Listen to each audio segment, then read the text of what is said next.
Assalamualaikum warahmatullahi wabarakatuh. Saya Makfira Aulia dengan NIM 2414010166. Di sini saya akan menjelaskan tentang surah An-Nahl ayat 125 sampai 128.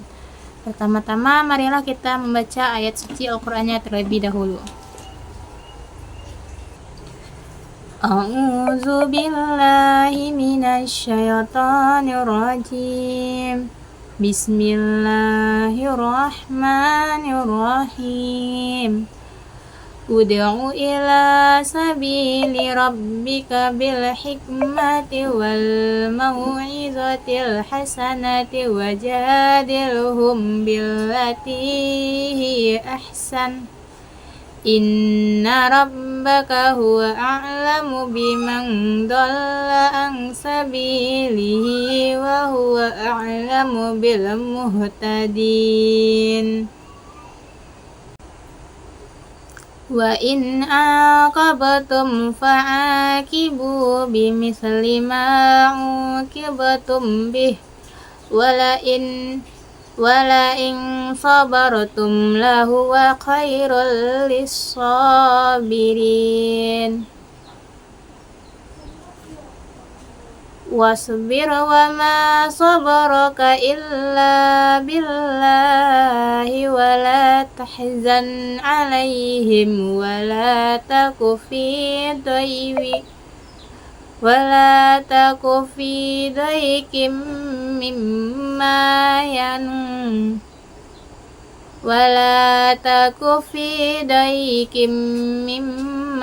yamkurun. Inna Allaha ma'al ladzina taqaw wal ladzina hum muhsinun. Shadaqallahul azim. Surah An-Nahl ayat 125 hingga 128 ini memiliki arti: serulah manusia ke jalan Tuhanmu dengan hikmah dan pengajaran yang baik, serta debatlah mereka dengan cara yang lebih baik. Sesungguhnya Tuhanmu, dialah yang paling tahu siapa yang tersesat dari jalannya, dan dia pula yang paling tahu siapa yang mendapat petunjuk.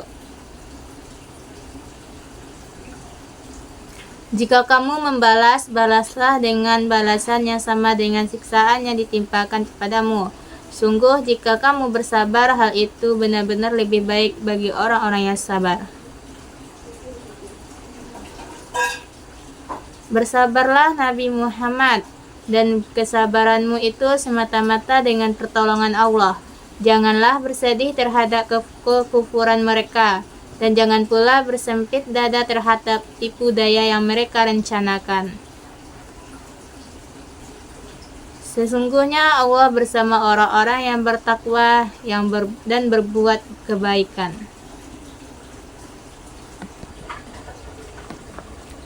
Selanjutnya asbabun nuzul surah An-Nahl ayat 125 sampai 128 ini. Asbabun nuzul surah An-Nahl ayat 125 sampai 128 berkaitan dengan petunjuk Allah kepada Nabi Muhammad dalam berdakwah serta sikap yang harus diambil dalam menghadapi penentangan dan perlakuan buruk dari kaum musyrik. Pada ayat 125, Allah memerintahkan Nabi untuk menyeru manusia ke jalannya dan dengan cara yang bijaksana, bil hikmah, memberi nasihat yang baik, mauzah hasanah, serta berdialog atau berdebat dengan mereka dengan cara yang baik. Ayat ini diturunkan sebagai pedoman dakwah ketika Nabi menghadapi berbagai penolakan, ejekan, dan permusuhan dari kaum Quraisy. Meskipun menghadapi banyak tantangan, Rasulullah SAW tetap diperintahkan untuk menyampaikan ajaran Islam dengan kelembutan, kesabaran, dan kebijaksanaan agar pesan dakwah dapat diterima dengan baik. Sementara itu, asbabun nuzul ayat 126 hingga 128 berkaitan dengan peristiwa setelah perang Uhud, khususnya ketika Hamzah bin Abdul Muthalib, paman Rasulullah SAW, gugur.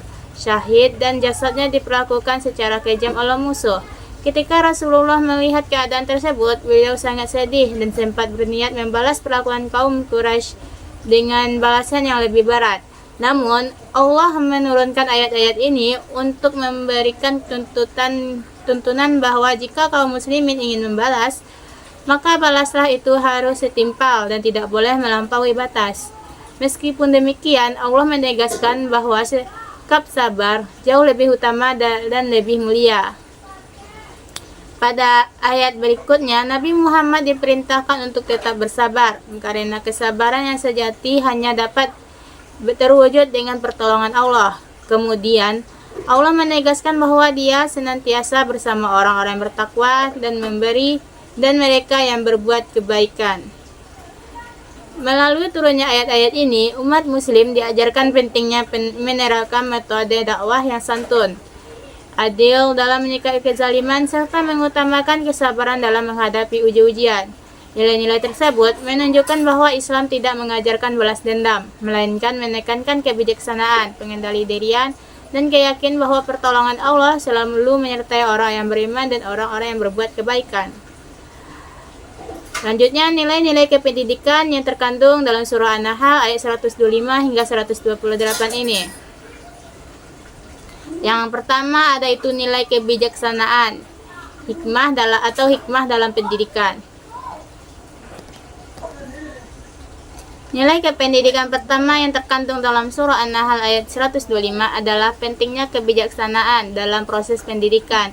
Seorang pendidik dituntut untuk mampu menyampaikan ilmu dengan cara yang tepat, menyesuaikan metode pembelajaran dengan kondisi, kemampuan, dan karakter peserta didik. Hikmah juga berarti kemampuan memahami situasi, sehingga pendidik dapat memilih pendekatan yang paling efektif, baik melalui penjelasan, contoh maupun nasihat. Dengan sikap bijaksana, proses pembelajaran akan berjalan lebih nyaman, mudah diterima, dan memberikan dampak positif bagi peserta didik. Yang kedua, nilai nasihat yang baik atau mauizah hasanah, yaitu ayat ini juga mengajarkan pentingnya memberikan nasihat yang baik, lembut, dan penuh kasih sayang. Dalam dunia pendidikan, guru tidak hanya berperan sebagai penyampai ilmu, tetapi juga sebagai pembimbing yang membentuk karakter peserta didik. Oleh karena itu, nasihat yang disampaikan hendaknya tidak bersifat kasar atau merendahkan, melainkan membangun kesadaran dan motivasi. Pendekatan yang lembut dapat membantu peserta didik merasa dihargai, sehingga lebih terbuka menerima arahan dan pembelajaran. Selanjutnya, nilai dialog dan komunikasi yang santun. Frasa berdebatlah dengan cara yang lebih baik menunjukkan pentingnya dialog yang sehat dan komunikasi yang santun dalam pendidikan. Peserta didik perlu diajarkan untuk menyampaikan pendapat, bertanya, dan berdiskusi dengan tetap menjaga adab dan menghormati orang lain. Begitu pula pendidik harus mampu ruang diskusi yang mendorong pemikiran kritis tanpa menciptakan suasana yang menekan nilai. Nilai ini sangat penting untuk membangun budaya belajar yang aktif, demokratif, dan saling menghargai. Selanjutnya, nilai kesabaran dalam proses pendidikan. Pada ayat 126-127, Allah menekankan pentingnya kesabaran, terutama dalam menghadapi kesulitan atau perlakuan yang tidak menyenangkan. Dalam konteks pendidikan, kesabaran sangat dibutuhkan baik oleh pendidik maupun peserta didik. Guru harus sabar dalam membimbing siswa dengan kemampuan dan latar belakang yang berbeda-beda. Sedangkan peserta didik harus sabar dalam menghadapi proses belajar yang kadang penuh tantangan. Sabar akan menumbuhkan ketekunan, semangat, pantang menyerah, dan kedewasaan dalam belajar. Selanjutnya, nilai keadilan dan pengendalian diri. Nilai keadilan dan pengendalian diri mengajarkan bahwa jika seseorang membalas suatu perlakuan, maka balaslah itu harus setimpal dan tidak berlebihan. Nilai ini menunjukkan pentingnya keadilan dan pengendalian diri dalam pendidikan. Seorang pendidik harus bersikap adil terhadap seluruh peserta didik tanpa membeda-bedakan, baik dalam penilaian maupun perlakuan. Selain itu, peserta didik juga perlu diajarkan untuk mampu mengendalikan emosi. tidak mudah marah, serta menyelesaikan konflik dengan cara yang benar. Selanjutnya nih yang terakhir yaitu nilai ketakwaan dan akhlak mulia. Pada ayat 128 Allah menegaskan bahwa Dia bersama orang-orang yang bertakwa dan berbuat ihsan atau kebaikan. Ini menunjukkan bahwa tujuan pendidikan Islam tidak hanya menekankan aspek intelektual, tetapi juga pembentukan karakter yang spiritualitas. Pendidikan harus mampu menanamkan nilai ketakwaan, kejujuran, tanggung jawab, dan kepedulian terhadap sesama. Dengan demikian, peserta didik tidak hanya menjadi pribadi yang cerdas secara akademik, tetapi juga memiliki akhlak mulia dan kesadaran untuk selalu berbuat baik.